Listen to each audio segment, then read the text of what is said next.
سلام دوستان، صبحتون بخیر باشه. امیدوارم هر جا هستید دارید این ویدیو رو نگاه میکنید حس و حالتون عالی باشه، یعنی بیشتر از خوب باشه. آره، خدا رو شکر الان که من چند روز هست که اومدم کوالالامپور. سبک سفرم با سری های قبل متفاوت هست. این سری سبک سفرم ورکوی هست و کار در سفر.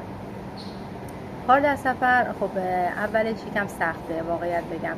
تا شما بخواید که یک کاری رو یاد بگیرید یک سری سختی ها داره که منم داشتم و دیگه در واقع دیروز میخواستم بگم نه نمیخوام کار کنم، چون من خیلی وقت با کامپیوتر کار نکردم. اینجا باید با کامپیوتر سر و کار داری و چک این کردن و چک اوت، که این یکم اولش بر من خیلی سخت بود، ولی خب خدا رو شکر تونستم باش کنار بیام.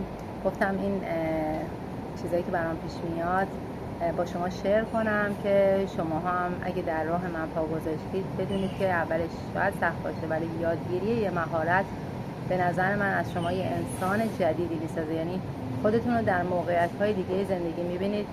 من 30 سال درس میدادم و میرفتم مدرسه و اصلا در همچین موقعیتی نبودم و خب الان دوست دارم خودم رو در موقعیت‌های متفاوت ببینم و تجربه کنم. هرچی شما تجربتون بیشتر بشه زندگی خیلی زیباتر و قشنگتر است.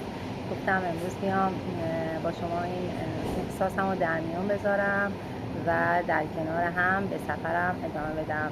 یادتون نره با نوشتن کامنت برای من به من انرژی بدید تا من ویدیوهای بیشتری بذارم که من شروع کنم یوتیوبم هم که به صورت فعال کار کنم. فقط اینه که شما برام پیام بذارید و اینکه احساس کنم شما هم در کنار من تو این سفر هستید. همتون رو به خدا میسپارم. امیدوارم که لحظاتتون پر از شادی و برکت و سلامتی بشه.